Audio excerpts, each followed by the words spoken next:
వేదికను అలంకరించిన ఎంపీడీఓ గారికి, ఎంఆర్ఓ గారికి, డిఓ గారికి, సమావేశానికి హాజరైన ప్రజలందరికీ నా నమస్కారాలు. వాస్తవంగా నా పేరు డి అమర్ సుబ్బయ్య, టీడీడబ్ల్యూగా పల్నాడు జిల్లా పనిచేస్తున్నాను. మనకి ఆరోగ్యం జన్మం, అదేవిధంగా జనజీవన్ ఆల్రెడీ అందరి ప్రతి ఒక్కరికి ఇల్లు ఉండాలి. పిఎం జన్మ అనేది ఓన్లీ చిల్డ్రన్ సంబంధించింది. ఆల్రెడీ డిఎజు అనేది ఆల్ ఎస్టీ ట్రైబల్ సంబంధించింది. కాబట్టి మీకు కావాల్సిన ఇక్కడ ఆల్రెడీ ఎంతమందికి ఇల్లు ఉన్నాయి, ఏ విధంగా ఆల్రెడీ వాళ్ళు మీరు జీవిస్తున్నారు.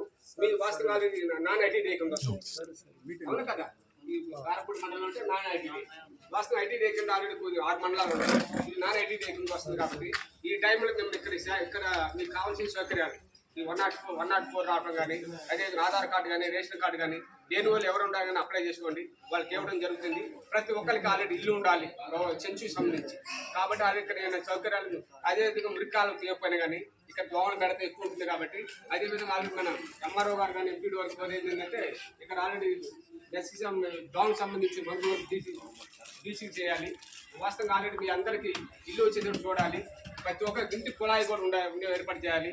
మీకు సౌకర్యాలు కల్పించడానికి ఆల్రెడీ పిఎం జన్మని ప్రధానమంత్రి గారు ఈ కార్యక్రమం పెట్టారు. ఇది గత 2024 నుంచి కార్యక్రమం జరుగుతుంది. కాబట్టి మీ అందరికీ సెంచురీకి సంబంధించింది పిఎం జన్మ ఉంది. కాబట్టి ఆల్రెడీ మీకు ఇవాళ ఆల్రెడీ ఈ ప్రోగ్రామ్ సాయంత్రం 4 గంటలకి మీటింగ్ ఉంటుంది కలెక్టర్ గారి సమక్షంలో. మన పిఓ గారు వస్తున్నారు, ఏపీఓ గారు వస్తున్నారు. అదేవిధంగా అన్ని మండలాలకు సంబంధించిన ఎంపీడీఓలు, ఎంఆర్ఓలు అందరూ ఇవాళ సమావేశం అవుతారు. మీకు అన్ని సమస్యలు ఉంటే ఆల్రెడీ ఎంపీడీఓ గారు చెప్పండి, లోకల్గా ఎంపీడీఓ గారు ఉంటారు, అదేవిధంగా ఎంఆర్ఓ చెప్తారు. మన ట్రైబల్ సంబంధించిన విషయాలు ఉంటే పల్నాడు జిల్లాలో టీడబ్ల్యూ మేము ఉంటాం. మా ద్వారా ఆల్రెడీ పిఓ గారి దృష్టికి వెళ్ళిపోతాయి. దీనికి అధ్యక్ష వహించేది ఎవరంటే ఐటీడీఏ పిఓ గారు. కాబట్టి దయచేసి ఆల్రెడీ మీ సమస్యలు కానీ మీ ప్రాబ్లమ్స్ ఏముండా కానీ ట్రైబల్ వెల్ఫేర్ డిపార్ట్మెంట్ తెలియజేయచ్చు. అదేవిధంగా ఆల్రెడీ లోకల్ ఎంపీడీఓ గారికి, అదేవిధంగా మన పిఓ గారికి తెలియజేస్తే మీకు కావాల్సిన సౌకర్యాలు కల్పిస్తారు. అదేవిధంగా మనం లోకల్గా రెసిడెన్షియల్ స్కూల్ పాఠశాలలు ఉన్నాయి. ఒకటి బాయ్స్ ఉంది, ఒకటి గర్ల్స్ ఉంది. దీంట్లో ఆల్రెడీ 3rd క్లాస్ నుంచి 10th క్లాస్ వరకు పిల్లలు ఉంటున్నారు. ఆల్రెడీ అక్కడ మంచి సౌకర్యాలు ఉంటున్నాయి, మంచి భోజనాలు ఉంటున్నాయి. మన 2025 డిఎస్లో చాలామంది రెగ్యులర్ టీచర్లు వచ్చారు. అంతమంది అవుట్ సోర్సింగ్ పనిచేశారు, ఇప్పుడు రెగ్యులర్ టీచర్లు వచ్చారు. కాబట్టి మీ పిల్లలందరినీ ఆ స్కూల్లో చేర్చండి.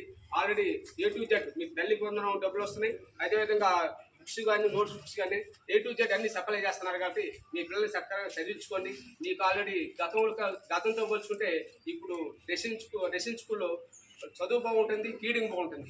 3 పూటలు మంచి భోజనాలు పెడుతున్నారు, మంచి క్వాలిఫైడ్ టీచర్లు ఉన్నారు. కాబట్టి మీ పిల్లలందరినీ ఈ రెసిడెన్షియల్ స్కూల్లో చేర్చవలసిందిగా మనవి చేస్తున్నాను. నాకు అవకాశం ఇచ్చిన ఎంపీడీఓ గారికి ధన్యవాదాలు తెలియజేస్తూ విరమించుకుంటున్నాను.